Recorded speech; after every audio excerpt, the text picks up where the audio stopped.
So first question जो हमारे पास है that is DNA from a strain of bacterium with genotype A plus B plus C plus D plus E plus was isolated and used to transform a strain of bacteria that was A minus B minus C minus D minus E minus. The transformed cell were tested for the presence of donated genes. The following genes are found to be co-transformed. ठीक है, जैसे A और D. तो अगर option देखें तो first option में तो A और D दूर है, दूसरी में भी दूर है, यहाँ पे पास पास है। ठीक है, तो A और D एक साथ गया है। B और E तो यहाँ पर भी एक साथ है, यहाँ पर भी एक साथ है। C और D, अब फोर्थ ऑप्शन में C और D दूर दूर है, तो ये आंसर नहीं हो सकता। इधर C और D पास पास है और C और E भी पास है, तो राइट आंसर क्या होगा? ADCEB, क्योंकि यहाँ से पता लग रहा है A और D एक साथ गए हैं, B और E एक साथ गए हैं, C और D एक साथ गए हैं और C और E एक साथ गए हैं। ठीक है, दूसरा क्वेश्चन जो है उसमें आपको ऑब्जर्व्ड नंबर बता रखा है, capital H capital H capital H small H and small H small H. ठीक है, सो आपको करेक्ट फ्रीक्वेंसी बतानी है कैपिटल एच एलील की। पहले आपको पी बताना है, तो P will be twice number of capital H plus number of capital H small H by 2 into total. ठीक है, सो यहाँ पे टोटल कितना है? It comes out to be 200। ठीक है, तो P कितना आएगा? 2 into 90 plus 60 by 2 into 200, that is 240 by 400 which comes out to be 0.6। ठीक है, तो यहाँ अगर हम P स्क्वेयर निकाले तो दैट इज 0.6 का स्क्वेयर इज 0.36। ठीक है, और इसे हमें टोटल नंबर से मल्टीप्लाई करना पड़ेगा अगर आपको एक्सपेक्टेड नंबर निकालना है। So 0.36 into 200 it comes out to be 72।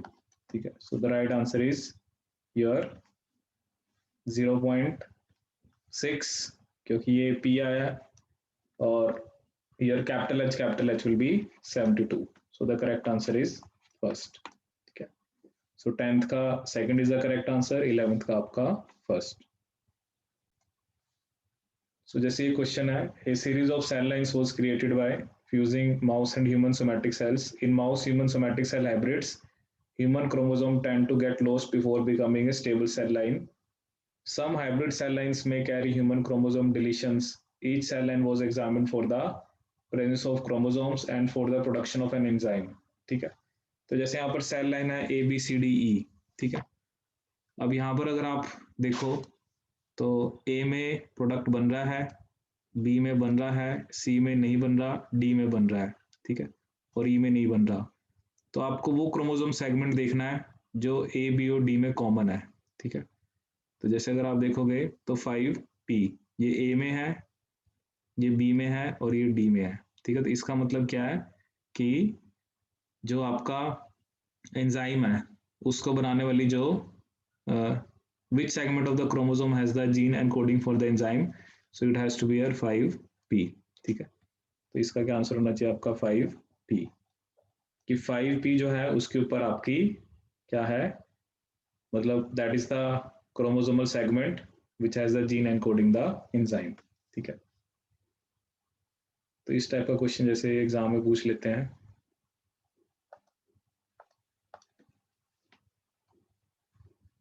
फिर जैसे एक ये क्वेश्चन है which is based on your Hardy Weinberg equilibrium, जिसमें हमने नेचुरल सिलेक्शन पढ़ा था। इसमें जैसे मैंने आपको बताया भी था, जैसे उसने बता रखा है कि जो ये आपको वेट दे रखा है 1.8 प्लस माइनस 0.45 mg, तो ग्रुप ए में मीन वैल्यू तो सेम है, डेविएशन आपकी कम हो रही है, इसका मतलब ये क्या आपका स्टेबलाइजिंग, ये क्या आपका स्टेबलाइजिंग, जिसमें दो मोड आ रहे हैं मतलब वो आपका होता है डिसरप्टिव, और जिसमें आपकी मीन वैल्यू चेंज हो रही है वो क्या होता है आपका डायरेक्शनल, वो क्या होता है आपका directional. So stabilising, disruptive and directional.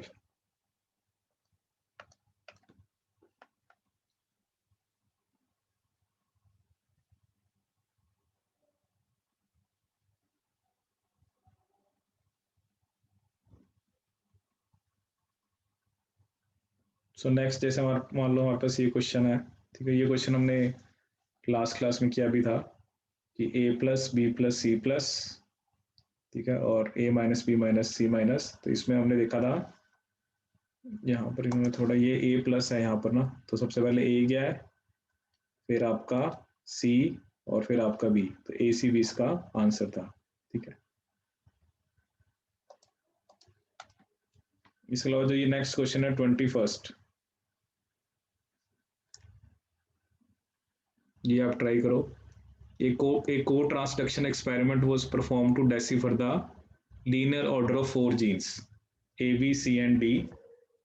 3 set of experiments were done when transducents were selected for a set 1 or set 2 or set 3 are screened for co-transduction of other markers, ठीक है। तो यहाँ पर set 1 2 3 है। ये जो डाटा गिवन है इस बेस पे आपने the most likely order in the genome वो बताना है आपने।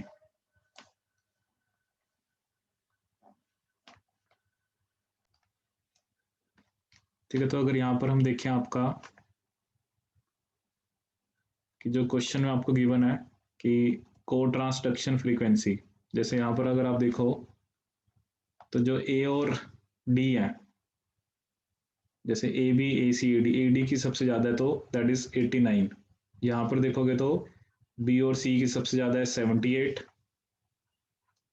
और तीसरे वाले में आप देखोगे तो सी और बी ही दैट इज 69, और ए और सी की 0 है। मतलब ए और सी तो एक दूसरे से दूर दूर है, ठीक है। ए के साथ डी है और बी के साथ सी है, तो करेक्ट आंसर क्या होगा आपका ए डी बी सी, ठीक है।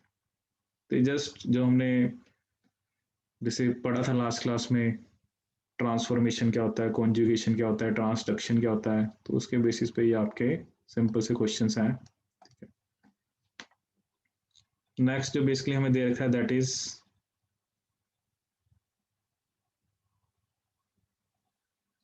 we have this question number 25 and 26, ठीक है। या इससे पहले भी हम कर सकते हैं, जो ये भी हार्डी-विनबर्ग पे बेस्ड है।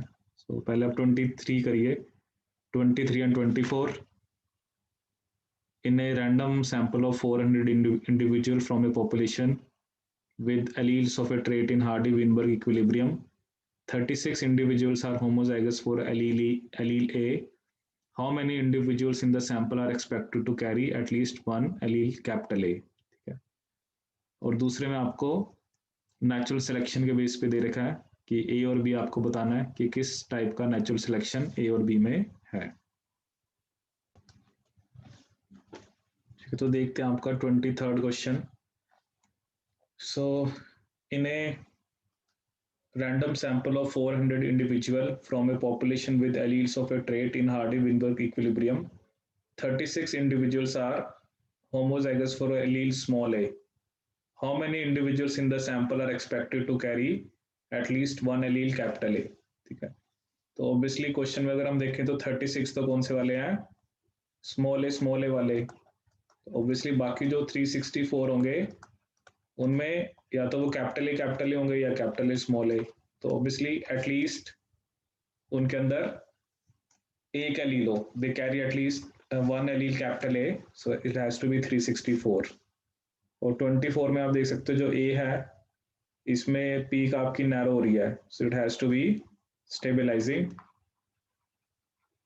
और अगर आप बी देखो तो बी में 2 मोड आ रहे हैं, so that is bimodal, और बाई मॉडल वाले को हम क्या बोलेंगे आपका disruptive. So the right answer is third. So 23rd का भी थर्ड, 24th का भी third. Next we have 25th and 26th। So 25th में मीन स्टैंडर्ड डेविएशन आपको दे रखी है, फिर अंडर नेचुरल सिलेक्शन भी आपको ओवर मैनी जनरेशन से म्यू और सिग्मा दे रखा है। तो आपको बताना है कि किस टाइप का नेचुरल सिलेक्शन है ये। और दूसरा जो क्वेश्चन है that is based upon conjugation, HFR methionine plus arginine plus leucine plus streptomycin sensitive into F minus methionine minus arginine minus leucine minus streptomycin resistant, in which leucine plus X conjugates are selected. और इन्होंने बता रखा है कि linear organisation of genes is leucine plus arginine plus methionine plus which one of the following genotypes is expected to occur in lowest frequency। ठीक है, तो ये आपने बताना है कि कौन सा जो जीनोटाइप है that is expected to occur in lowest frequency. ठीक है, तो देखते हैं। So the mean and standard deviation of body size in Drosophila are 8.5 and 2.2 mm. Under natural condition over many generation, mu and sigma of body size change that is 8.5 and 0.8।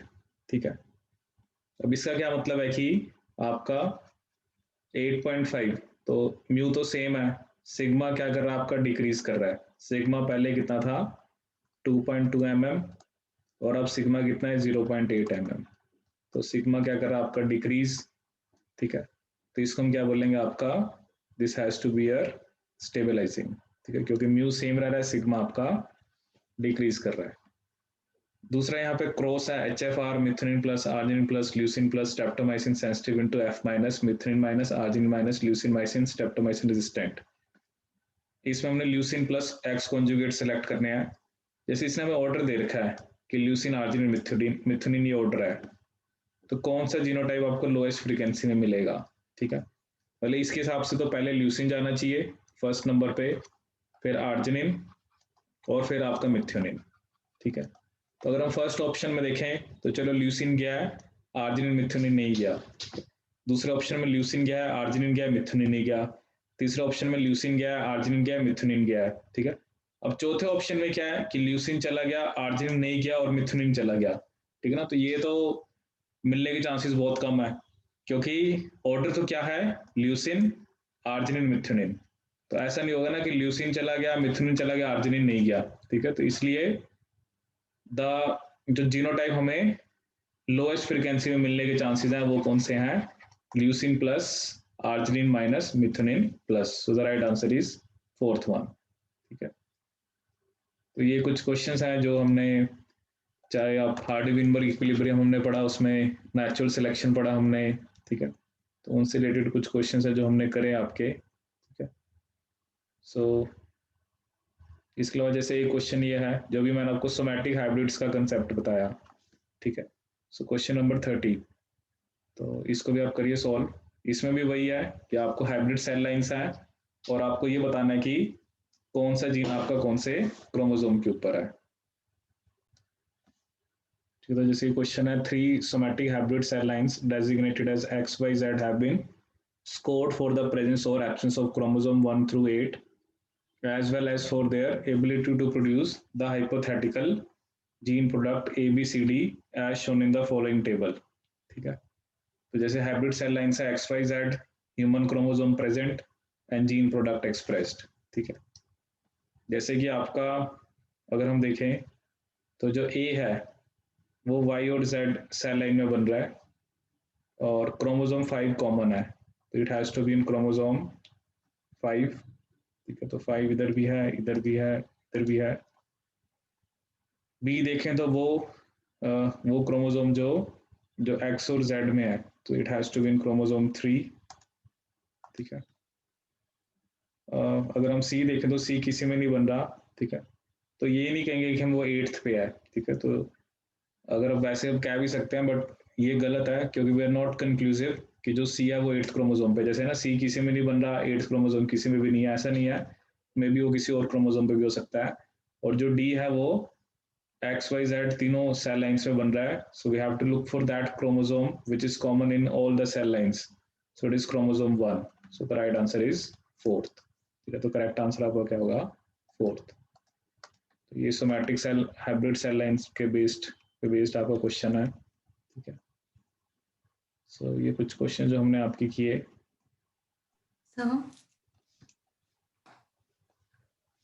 Sir the question तो 35 question में जैसे क्या दे रखा है कि 5 bacterial markers were followed for co-transduction experiment।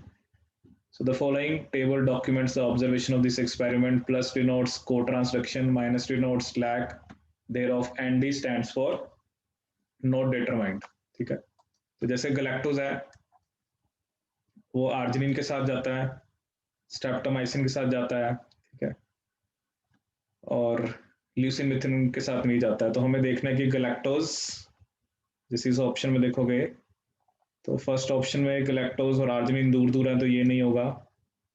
इधर भी galactose और आर्जिनिन दूर दूर है, तो यहाँ पर गैलेक्टोज बीच में, एक तरफ आर्जिनिन है, एक तरफ स्ट्रेप्टोमाइसिन है।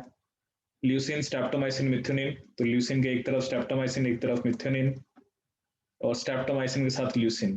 तो इससे मुझे क्या पता लगता है कि right answer is fourth. So correct answer is your fourth.